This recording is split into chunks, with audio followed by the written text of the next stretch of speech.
Hello, beautiful soul family, and welcome to the Walk On Podcast, the podcast where I try to demystify spirituality, personal growth and healing, and whatever else I feel like talking about. I'm your host, Britt. Me in the ass. You're the golden red got the strength to carry on. Walk on, my child, walk on. Hello, beautiful soul family, and welcome to the Walk On Podcast, the podcast where I try to demystify spirituality, personal growth and healing, and whatever else I feel like talking about.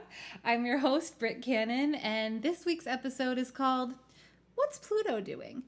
And it's my first episode back after a long time away. To be honest with you, I didn't even go back and look how long it's been because I don't want to know. That's none of my business. What is my business is that I'm so excited to be back here today.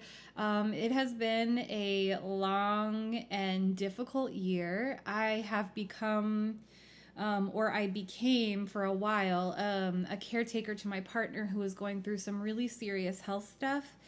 And I did step away initially to work on my album, but then the gears kind of shifted towards that. And, it's been a really hard experience, but it's been a really beautiful experience for me to be able to love someone in such a verb way, like I am doing the act of loving you.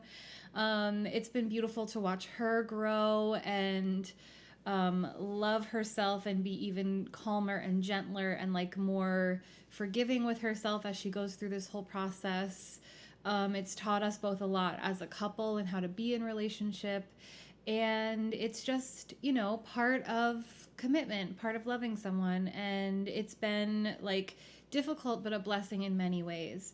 It's helped me learn how to care for someone without totally losing myself. And I just want to say thank you to all my good friends, my chosen family, all the people who have been so there for me throughout this whole process. And also I want to say thank you to the many people who have expressed to me that they love my podcast, that they listen to my podcast, that they resonate with my podcast, and that they couldn't wait for me to come back. It was always expressed in a way that was we love it, we miss it, but do you. Take care of yourself. Don't feel pressured to come back. So here I am, ready, willing, able, excited, and fueled by the power of Pluto. So for those of you who don't know, Pluto, a little baby way out there. We don't even know if it's a planet or if it's a satellite or if it's whatever. It takes a long time to do its orbit. And because of that, it stays in one sign for a super long time. We're talking 15 to 20 years most of the time. And it has been in Capricorn for quite a while, since 2008, which I think is 16 years. Don't come for me on the math. And it has been doing the most. So Pluto it rules Scorpio. It's the ruler of the underworld. It's all about shadow work. It's all about facing your fears and your shadow, the wounding that you carry with you from this life and past ones. And it's all about transformation. It's the death card in the tarot, or just Scorpio energy in general. It's not being afraid to look at what's hard or messy and taking those wounds, taking that shadow, and instead of having it be under the surface and subconscious, we bring it up to the surface and we alchemize it into healing, into art, into action, into revolution. And so it's been living in Capricorn for a long time, since 2008. And we think about Pluto and Capricorn. I have some notes here, actually. I know my old self wasn't really into the notes, but we have some today.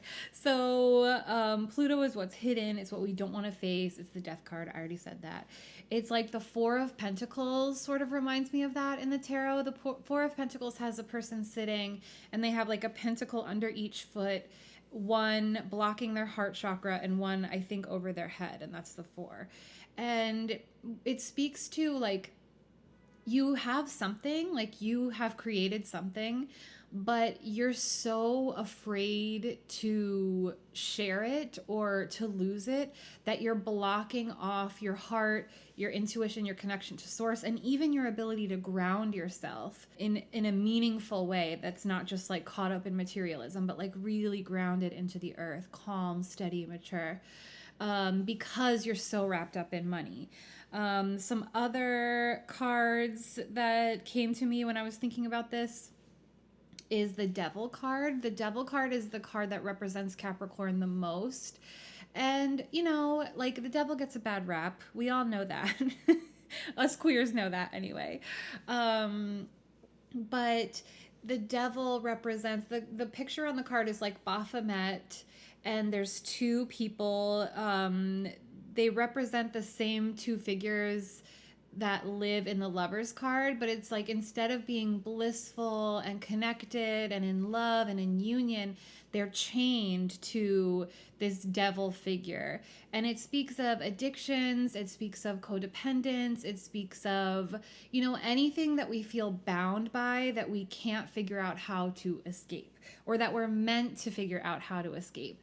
Codependence, I think, is a big one because as astrologer Stephen Forrest talked about, he kind of coined this term for Pluto and Capricorn moving into Aquarius as the fall of the dark father. So if you think about like patriarchy or this like re-emergence of this trad wife trend, or all these sex pests who, like, we thought for a second there was a real reckoning and there was a real shift forward, but instead we just kind of got like a little bit of HR like reckoning, but like all those motherfuckers, Louis C.K., Russell Brand, even Bill Cosby, there was no real consequence to their actions. And this is sort of that dark father energy. I think Donald Trump winning the presidency sort of represents, also, can we have a moment? Also represents this thing that I talked about in an episode way back called Let the Tower Fall, which was, you know, sometimes when you heal a lesson, or like you learn a lesson, you heal a wound, and you're sort of like, you declare to the universe, you're like, I'm fucking done with this. Like, I figured this out. I don't want to do this anymore. I want off this ride. I want out of this cycle. So let's try something new. You know, like, I'm over it. I learned my lesson. Let me move on. And the universe has this really funny way of giving you kind of like one last test. I also describe this as like in a slasher, you always have that trope moment of like, you think you got the bad guy and everybody's like, oh, breathing a sigh of relief, and then boom, there they pop up one last time for one last jump scare. It's sort of that energy. And it's like, be Sidney Prescott, you know, do the double tap, pow pow, and really get rid of that fucking guy. So I think that we're stuck in this place right now of that last hurrah of the dark father, like the last hurrah of this heavy patriarchal, you know, like 2008 was Occupy Wall Street. Right? Remember that? Like that movement of like, fuck the 1%. How come these little tiny group of people get all this money and everybody else has to fight over the crumbs? Like, that's not fair. These like touches of revolutions, Black Lives Matter. We got marriage equality, and like we started talking about queer liberation. We started talking about gender, trans people. We started talking about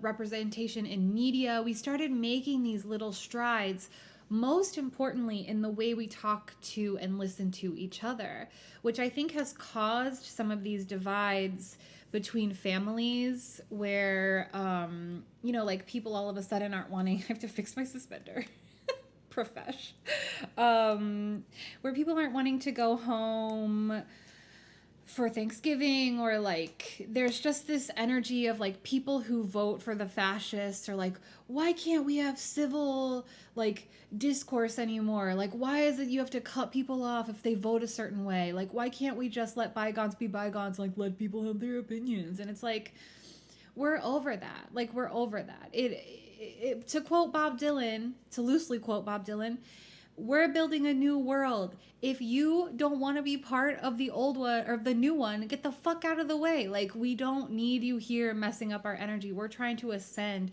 to the age of Aquarius, which is, I think, where we're trying to head. This coincides with the Pluto return of the United States in Aquarius. And it's just like, Pluto returns are typically when empires fall, when like the way you've been doing things is no longer sustainable and shit starts falling down. And so I think that's what we're leaving. I think that's what we're experiencing in people who are afraid of the change, people who know they're going to lose their long held power over, even if it's just like other marginalized people, right? We all encounter these kinds of people who are like, yeah, sure, like the conservative side, the fascist side, like they're not really gonna love or support or affirm or even accept me. But if I align with them, I get to have my little YouTube channel. I get to have my little spot on Fox News. I get to make a lot of money, get a lot of attention.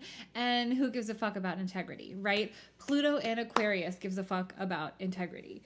So let's talk about it. We're dealing with the oh my gosh, it's been so long since I've said it because I haven't even done the podcast to practice it. The white supremacist, capitalist, cis, hetero, patriarchy. We're over it. We're done with it. We're tired of being oppressed by it.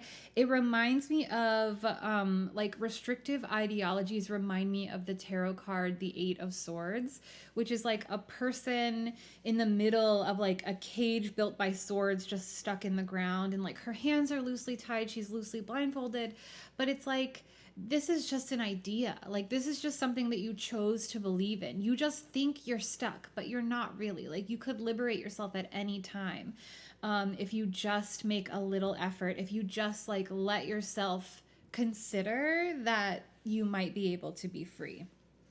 Also generational toxic cycles, like interpersonally in families. This reminds me of the 5 or 7 of Swords, like that energy of betrayal, that energy of disappointment, that 12th house energy of like self-undoing. But of course, nothing exists in a vacuum. And it's like the way we self-sabotage internally tends to play out in our relationships. It's like that energy of like, let me leave you before you leave me, even if I don't even, like, I have no reason to believe that you're going to leave me other than my own wounds flaring up, but let me go ahead and get out of here before you have a chance to hurt me. Or like, you know, I feel conflict coming up with someone, so I'm just going to ghost them because it's not going to go well. Or people not respecting other people's boundaries, people not respecting other people's choices.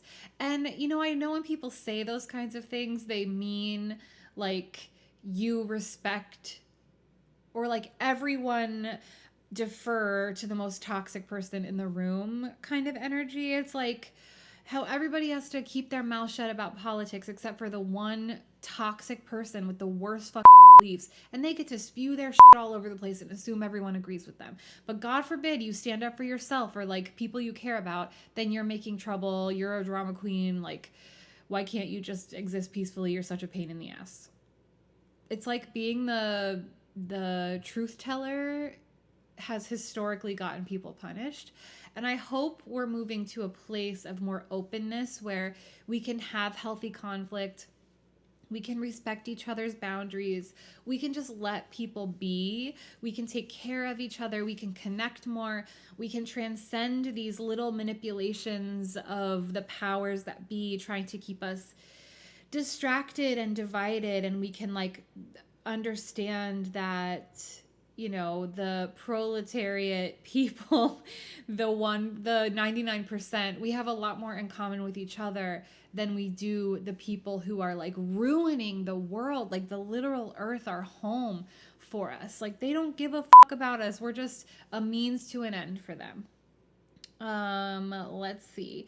We are getting so over thinking the solution to our problems is more of the same. Like, let's get past Trickle down economics is not going to help anybody, babe. Like, if you, like, we want more patriarchy. You think the answer to, like, women suffering or, like, the divorce rate or whatever the fuck, you know, these trad wife people think is going on, like, the answer is more patriarchy? Like, are you kidding me? It's like that thing, that cliche of, like, insanity is doing the same thing over and over and over again and expecting different results. It's like fossil fuels, gotta go. Capitalism, gotta go. Fascist police state, gotta go. Like, we need freedom, we need liberation, we need softness, we need love, we need just, like, living. People are working themselves to the bone and they can't afford to, like, rent a 1-bedroom apartment, let alone buy a place. You wonder why people aren't having kids? Look around you. Anyway, that's where we've been. It has sucked. It has been hard on a personal level. And if you want to know what Pluto's doing in your chart specifically, you could always book a reading with me and we could explore it together. In my own chart, I have been working on themes of, like, home and family because Capricorn is in my 4th house. So this is, like, the last 16 years of me working through my trauma from, like, 2008. I was in my first abusive relationship, you know, romantically. It was my worst abusive relationship. That, like, we got together and it ended in that first year. I just, like, drifted from one toxic friend group to another. I kept finding these, like, queen bees to serve as a Gretchen Wieners too, which reminds me so much of, like, my relationship with my grandma. I manifested all these karmic copies of my mom. I was just, like, you know, I hit a wall of trauma where I was like, I can't live like this anymore. My anxiety is so bad. I want to drive off a bridge. Like, I can't fucking deal. And that was when I was like, I got to start figuring this out. And I read that book on toxic families that I talk about so much on this podcast that changed my life. I went to therapy for the first time. I figured out I was queer. I tried non-monogamy for almost a decade. I struggled with work. I found my life purpose. This podcast, Walk On, as a concept and as a song and as my philosophy, came from this cycle of the last 16 years of me figuring out I don't have to keep someone around forever. A relationship doesn't have to last forever for it to mean something and be important. And I don't have to keep doing something that's not good for me, that doesn't make me happy, or stick around where love is no longer an option, where, like, no one cares about me, no one can respect my boundaries, no one like, just appreciates or respects my autonomy as an individual. Everyone just sees me as, like, a minion or a little therapist or a little husband to my grandma, just, like, enmeshment and heaviness and trauma and triggering. And so I have spent the better part of the last decade just, like, getting my shovel and shoveling the shit and getting to the bottom of it, pulling those wounds up by the roots. And I'm so grateful for what a challenging, dark, just, like, wonderful time it's been. I mean, I also, like, I lived the nomad life, which was a long-held dream of mine. I moved to New York, which is a long-held dream of mine. I started this podcast, which, if you had known me 16 years ago, I barely made a peep in public. I couldn't public speak. I went in spaces and lived in spaces where, like, I would get 2 words out and I would get interrupted. It was like, to hold an audience's attention was out of my comfort zone, out of my wheelhouse. I mean, I went to school and got a degree in opera, but so much of that process was me learning how to face my fears and my stage fright, which was debilitating. And so all these things are just like, I am unrecognizable to the person I was before. And it's not that I totally shed everything that I used to be. It's just, like, all the parts of me that were just a bunch of coping mechanisms in a trench coat, I have released those and stepped into my most authentic self. And I'm so grateful for this period of time for Pluto, for Capricorn, and for all the challenges and struggles, because I am in the best place I have ever been in. Like, my mental health is solid, my physical health is solid. I have like routines, I have self-care, I have community, I have chosen family. And you think about the poetry, like the beauty of chosen family.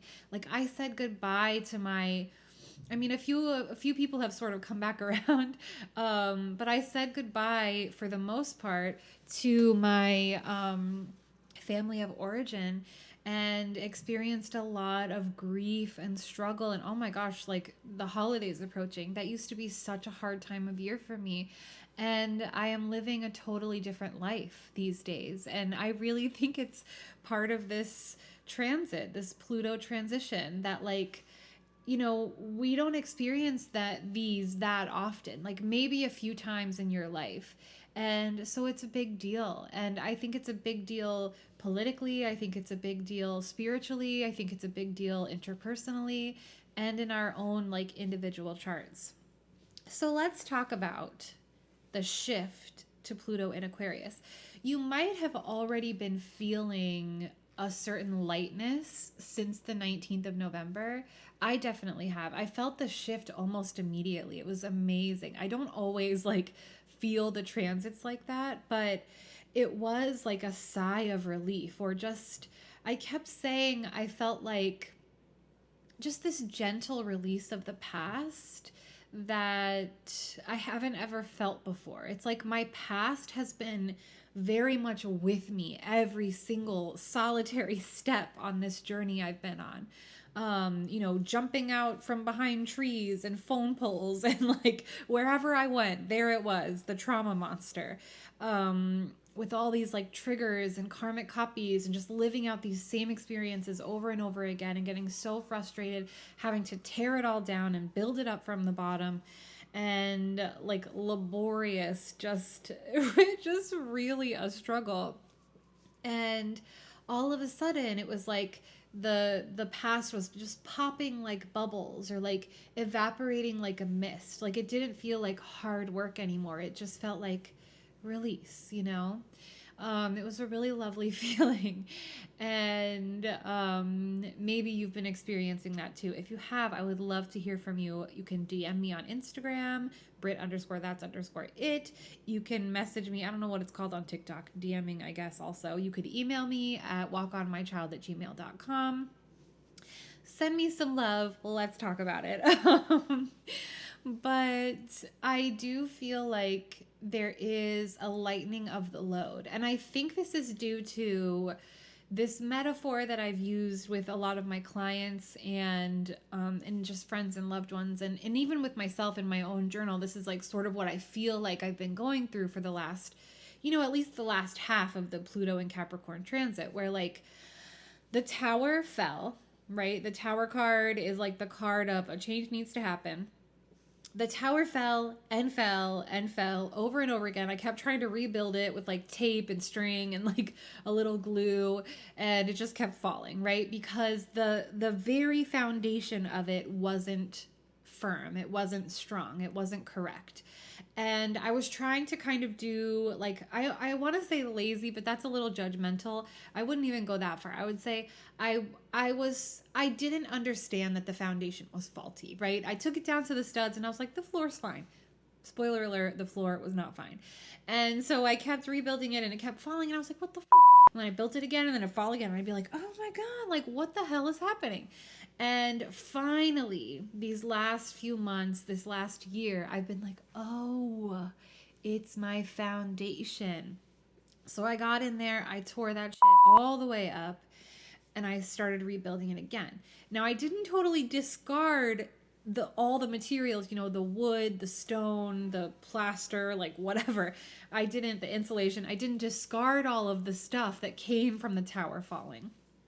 But instead, I painstakingly, one brick at a time, one piece at a time, took it, looked at it, been like, what is this? Where did it come from? How did I get it? Who gave it to me? How has this played out in my life? And do I want to take it with me? And, that has been a somewhat time-consuming and like frustrating process, because a lot of the stuff you're like, I thought I already went through this. I thought I decided I wasn't taking it with me. But there is this, on the healing spiral, sometimes you can't fully integrate a thing until you've discussed it or like analyzed it a few times. Sometimes you need another pass at something in order to fully flesh it out and realize I'm done with this, or realize all the many different ways it plays out in your life, right? Because you might say like, yeah, I know I'm codependent. Excuse me, codependent, right? I struggle with codependence. I've been dealing with a lot of like narcissistic people, or like people with substance use issues, or just people who can't respect boundaries. I've been in a lot of abusive relationships. I'm a codependent person, right? But you don't realize that like I also don't have boundaries with work. I also have unrealistic expectations of myself. I also carry the pressure of maintaining every relationship, of being perfect all the time. I realize that I have been Captain Save-A-Ho my entire life because that's how I got love as a child. And I don't know if I'm worthy of love outside of playing that role, right? So it's like these multifaceted ways that these wounds affect you in your day-to-day life. And sometimes it takes a while to see all the, how like plants kind of like propagate and go crazy, right? And sometimes you'll have like plants over here if you plant something that tends to take over, and then all of a sudden it'll be all the way over here too. I remember one time we were taking this tree out of my yard when I was a kid, and the roots were like all the way in the front yard from the backyard, like under the house. And it's wild how far and wide these things can like make themselves at home. So getting through all of it has been, I feel like cosmically, if you believe in astrological timing, sometimes it bumps up against the idea of free will in a way that's sort of uncomfortable, but the timing is right. The timing is right for this release. The timing is right to start building your new home, your new tower that is bespoke. Like it's like perfect for you. It's exactly what you need, this life you're building, because you've chosen every piece of it. Nothing is subconscious. Nothing is from the past. Nothing is something you picked up that someone else gave you. Nothing is based on limiting beliefs or like the struggle bus.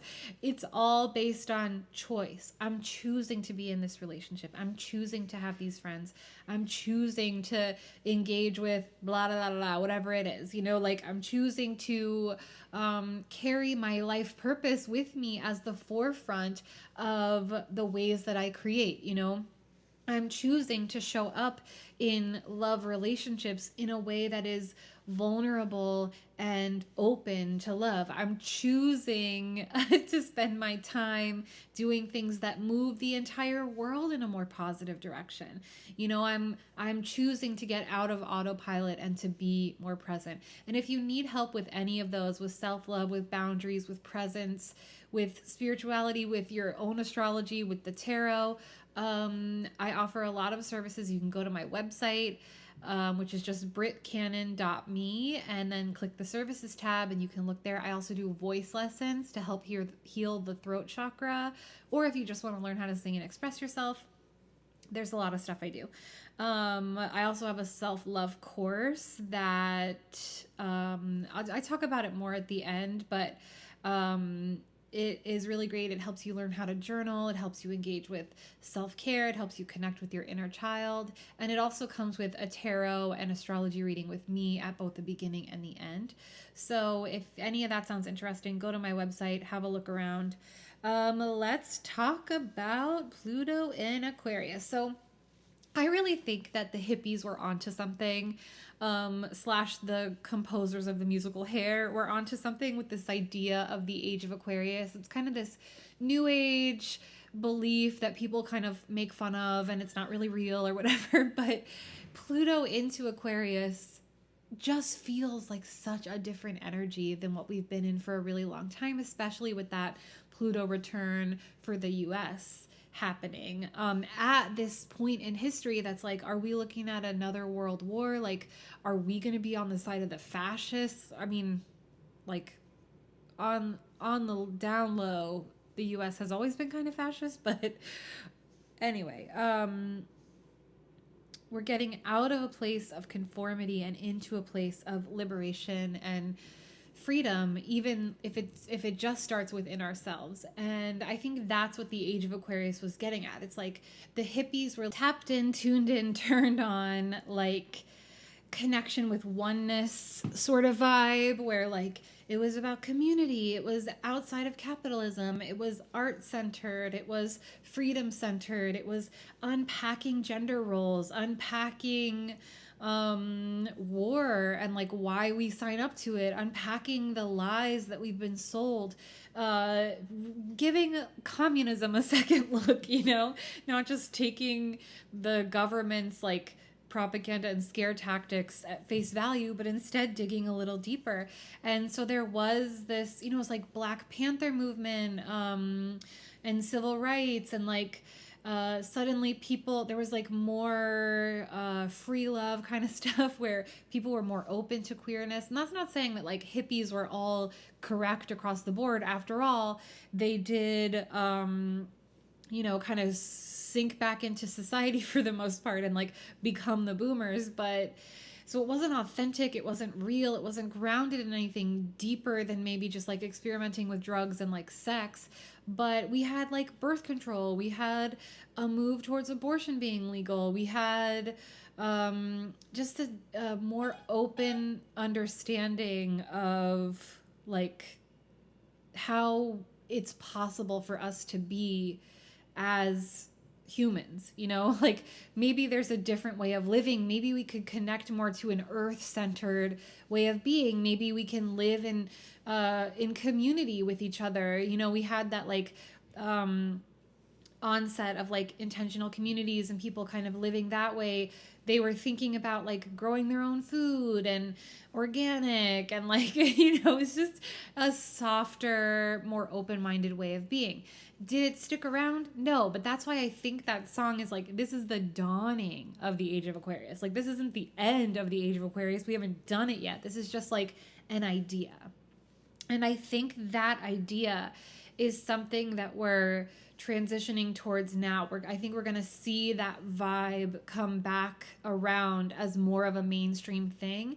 And I think this time we're going to revisit it with more of a sense of choice, with a sense of deeper thinking, deeper feeling, a more healed place, and a more like permanent and sustainable place. Like we don't want this just to be for like trust fund kids at Berkeley. We want this to be for everyone. We want a more equitable way of being, and we want to step out of the old and into the new vibration, a vibration of love, to quote my own song, A New Vibration, which you can stream everywhere.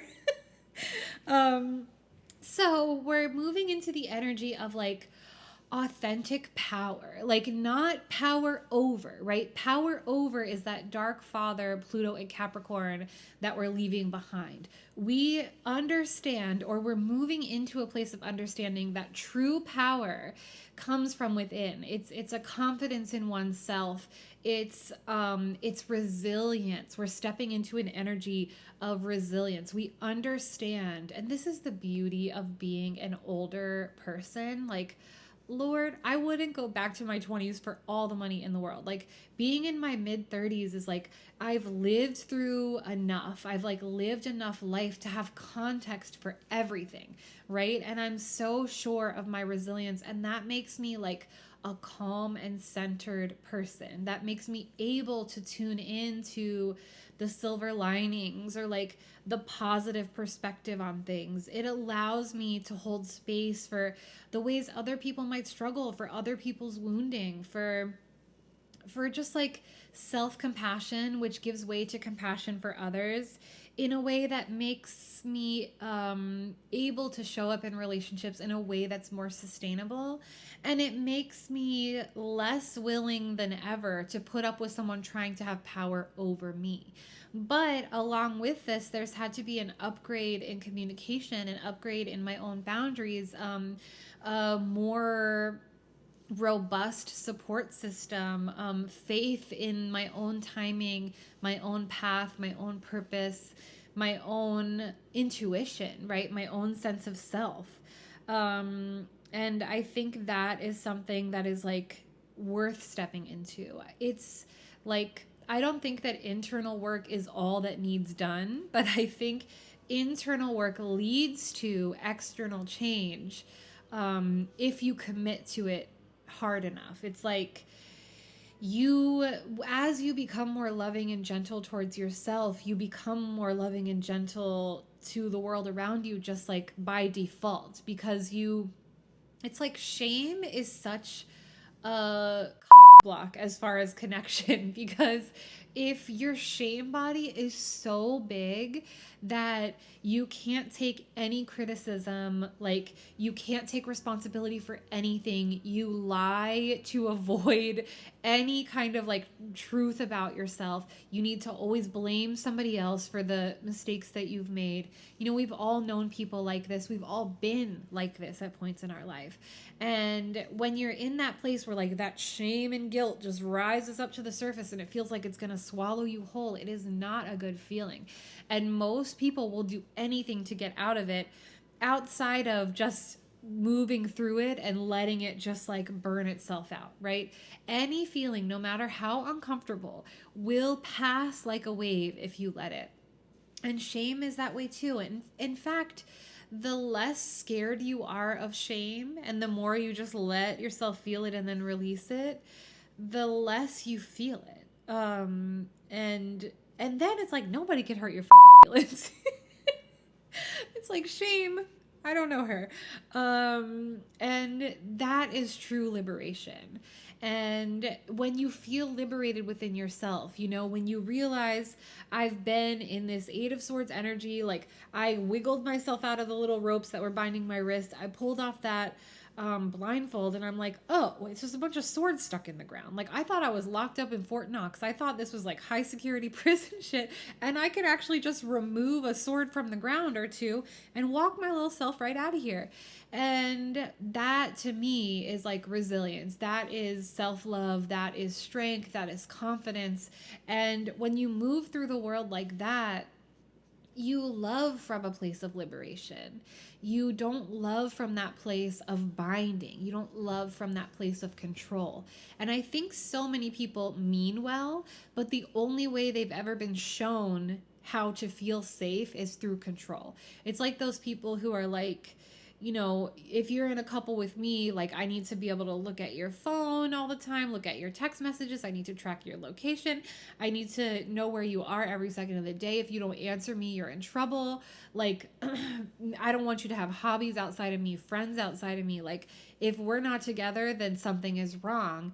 And that's because when they're left alone for a second, that wounded inner child starts popping up and being like, hey, remember your abandonment issues? Like, I think you're about to get abandoned. Like, somebody's getting a little too much freedom. And that's the only way they can feel safe. But that turns toxic really quickly. Living and loving from a place of liberation is like, I understand that we're floating together. I love having you in my life. I love this parallel journey we're doing, but you have your life and your choices and I have mine. So like, if there's something you need that should take you in a different direction than the one I'm going, like, I love you still. I won't be mad at you for doing what's best for you. I love that you have that, and I will love you like beyond this separation or this diverging journey, or like the most beautiful thing in the world to me is like, I like you, like, let's keep flowing together. I'm having a good time. And that like secure attachment, I think, is something that the world very badly needs.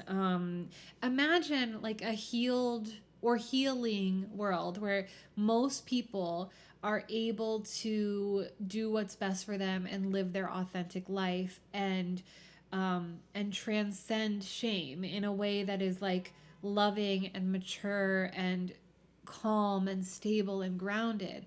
And so when you're interacting with the world around you, you're not operating from that place of like emotional flashbacks. You know, we wouldn't have like Karen's losing it in the store. We wouldn't have these intense interpersonal conflicts where friends are canceling each other, using like dog whistle language to suggest that someone is like problematic or toxic, when really what was going on is just like everybody's pain bodies were activated and they weren't able to have a conversation. They weren't able to connect person to person. They weren't able to like do the work on themselves and on the relationship that would help them navigate that energy, more like the Six of Swords, which is like a smooth transition through a difficult time, you know, just letting those feelings wash over you, sitting in discomfort, being able to say exactly what you mean and mean exactly what you say. So we're also moving into the energy along those same lines of like all power to all people. So the same way that like we're not letting people have power over in relationships anymore, or we're not seeking power over, we're also not allowing these few morally bankrupt individuals to control and like hoard all the power in the world.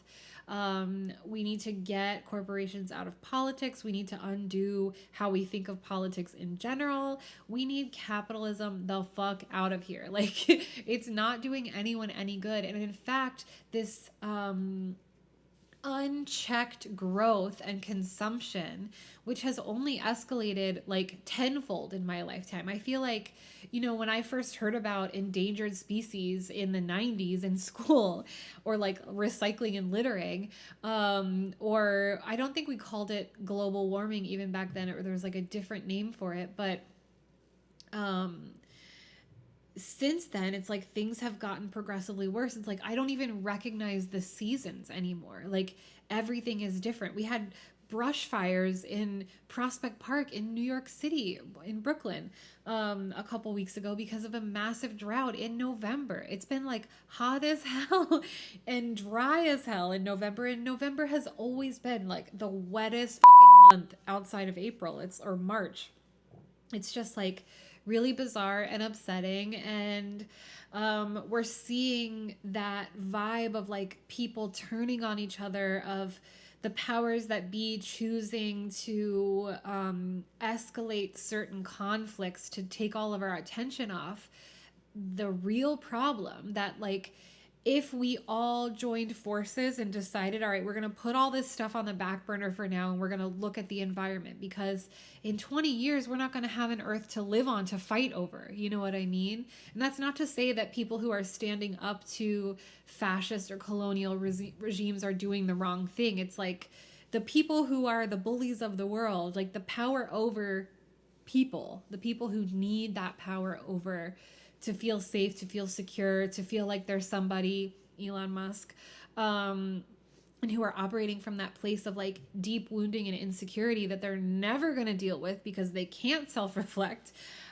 We need to take them out of these roles of authority and put the power in the hands of all people.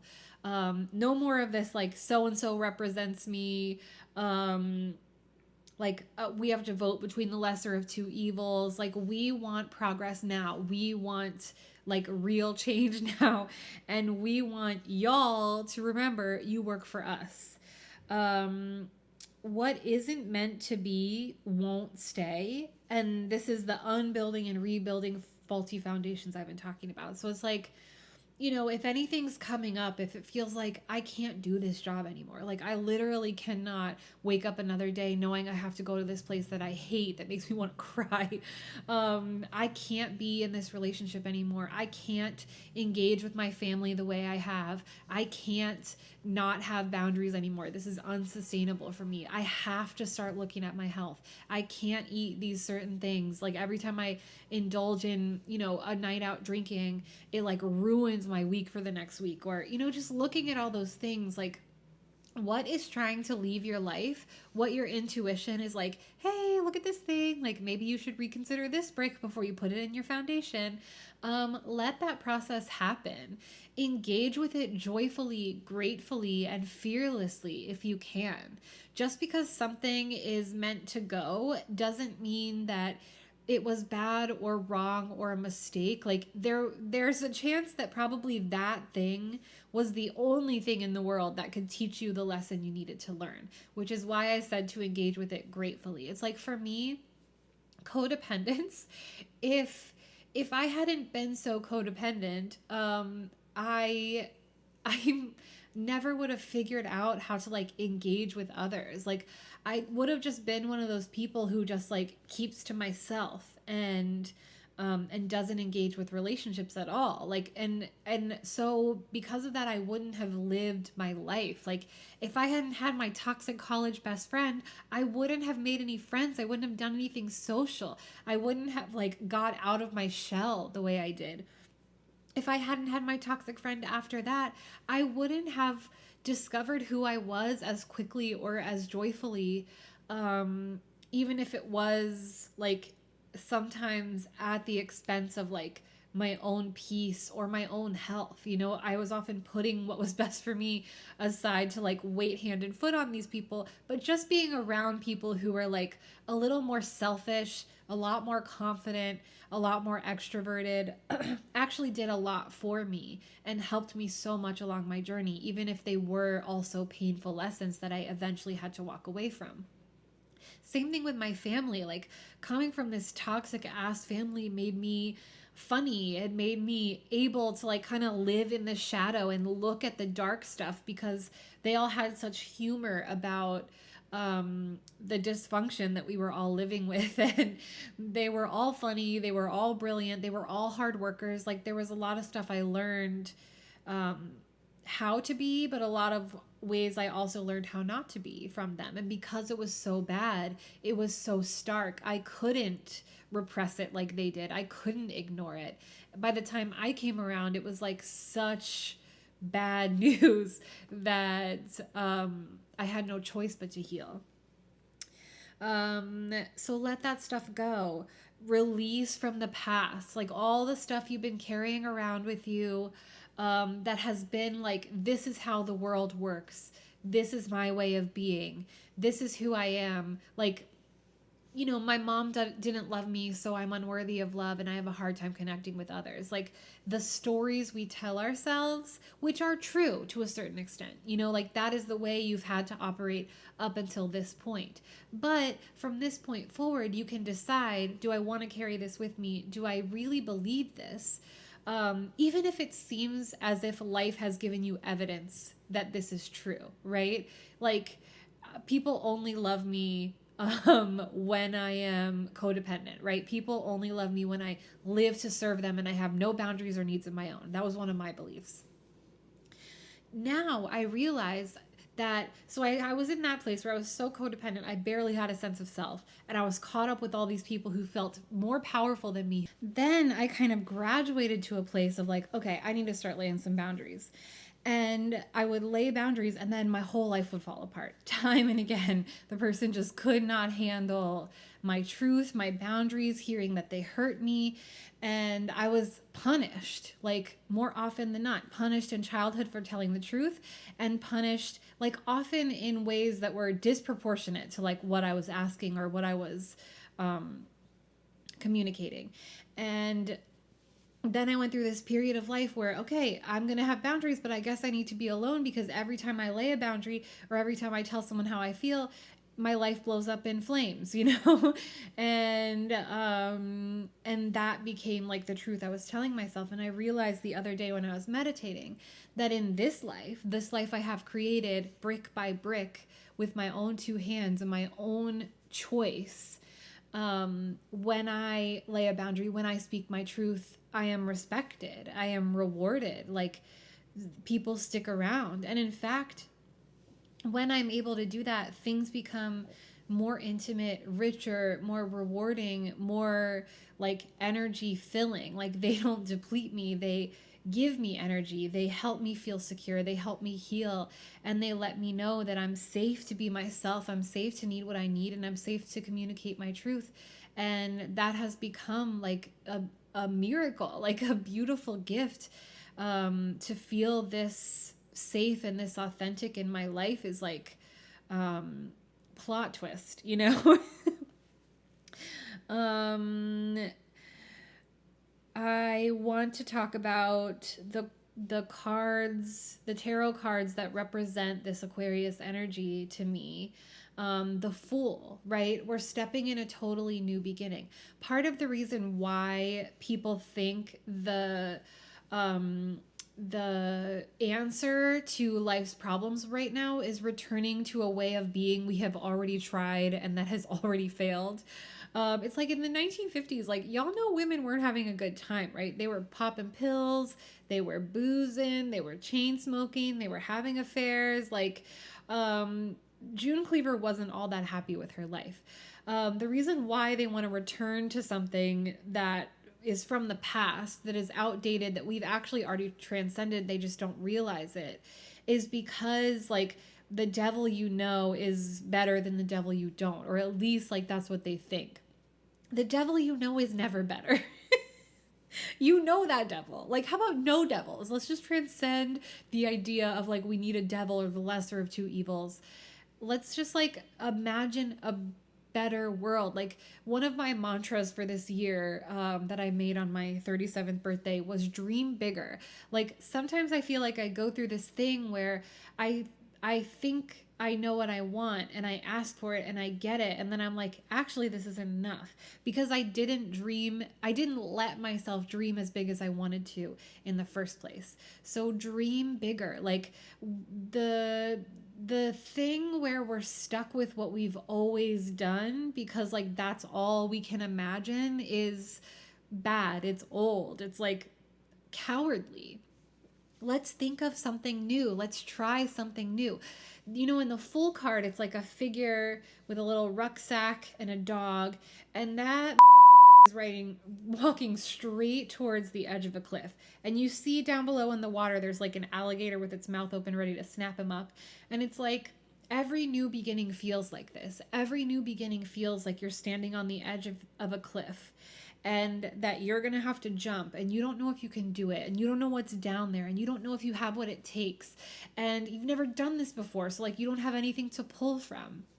It's like Bruce Lee said something like, we're never more scared and unsure than we are when we're creating something totally new. But this is what Pluto and Aquarius is asking for us. It's like, try something new. Dream bigger. Let yourself daydream a world that you want to live in, that you could thrive in, that everybody could thrive in. No, nothing about the way we've done things in the past should be coming with us, unless we're going all the way back to, like, indigenous people and how they lived. But, like, you know, Leave It to Beaver is not going to do it for us. Maybe a touch of that hippie life, but like I said, they didn't dig deep enough. They didn't deal with the wounds. They didn't really get as far as we need to now. I think they laid a little bit of a foundation. They left us clues back then for, like, where we would go eventually. Even the song, The Dawning of the Age of Aquarius or whatever, is like, it's coming. Like, this is a glimpse. It's coming in the future. Look out. Be ready. And we're embodying that full energy right now.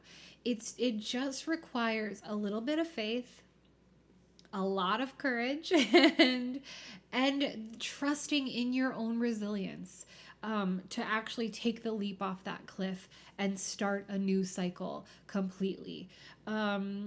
Every time I've made this kind of change, every time I have become the death card, I have gone through the transmutation of, like, becoming the earth, getting eaten by the worms, like getting born into life again and coming back. You know, every cycle I've been through like this has only made my life better, has only made me better. It's made me more patient, more loving, more compassionate, more communicative, braver, like more fearless in general. And it's made me understand that no matter what I go through, I can trust myself that it's going to make me an even better, more loving version of myself. And that's what we all need to be doing. That's the work we all need to be committing ourselves to from here until the rest of our lives. And hopefully we can pass on what we've learned to the generations that have come and will come after us. So let's embody that full energy. Another energy, Aquarius in the tarot, is like the Knight of Swords, which is this knight on horseback with his sword pointing forward, and he is running fast on that horse. It's like you can see the wind blowing his hair back. And I love that energy for this Pluto and Aquarius transit, because it's like, when you finally align with what is correct, things tend to move really fast. They tend to pick up speed to a level that is sometimes like scary or disorienting, right? It's like, I thought I was ready, and like clearly I am because I'm aligned, but this is going really fast. It's like when I broke up with a relationship that was not good for me. I got a remote job. I started building out my truck with my friends that I met who got me the remote job. And then within a couple months, I was gone on the road. And I had never been on my own before like that. I had certainly never lived on the road before or even knew anyone personally who had done that. I had no guidebook. I had no like template for how to do this. And it was messy, and there were a lot of mistakes and a lot of failures. And if I were going to do it again, I would do it from a much more informed and like prepared place. But when I finally aligned with like, that's what I need to be doing at this moment, things took off really quickly. And I did sometimes feel like I had a hard time catching up, but eventually I got in the groove, and I realized like, I can't imagine my life any other way than how it went. It was just one of those fork in the road moments that I so needed, that changed the course of my life forever. I wouldn't be here talking to you if I hadn't done that. So understand that on the roller coaster, like we've been doing this for a really long time, and all of a sudden as you start making those changes, it might rush. And the best thing to do in those moments is throw up your hands, let Jesus take the wheel. Like, just flow. Make yourself malleable. Make yourself water. And just like, if you go into a cup, you become the cup. If you go, this is quoting Bruce Lee's Be Water speech. If you are a river, like become the river. You can be powerful and destructive, or you can be calm and steady and slow and a little trickle. It's adaptable, it's malleable, it's fluid, it flows, and you should too. And then the Star card. I feel like my hope for this energy for this next, I think it's 18 or 19 years, is the Star card. It's like a naked person scooping up water. Like, it's like open, vulnerable emotions, confidence, being able to be seen, being able to shine your light. I say this on this podcast all the time, which is everybody has a piece of the cosmic puzzle. Everybody is important.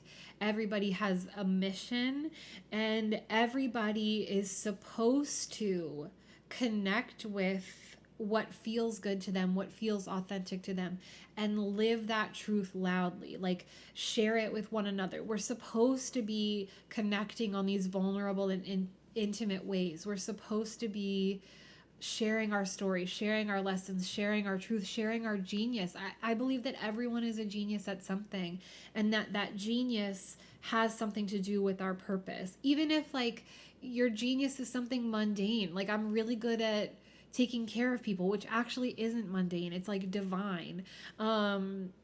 Or like you might think, my purpose is to be a mom. Like, how is that going to help with the revolution? But it's like raising children, caring for children is a huge part of how we have sustained as a species, right?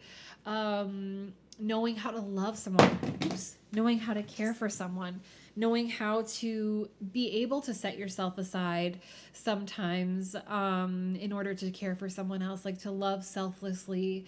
is a gift. And also learning how to care for yourself so that your cup isn't depleted and you're not making that person you're taking care of a thief by giving them something you don't have to give. Like, that's also part of that purpose, right? The star card is a card of profound healing. It's like that life-changing energy of, like, when you look at a wound, you investigate the wound, you realize where it came from, you pull it up at the roots, and then you release it. You are doing alchemy. Like, you are making yourself the most powerful, most resilient, most confident, just like truest, most authentic version you could possibly be. And that is not just a gift to you, that is also a gift to the world.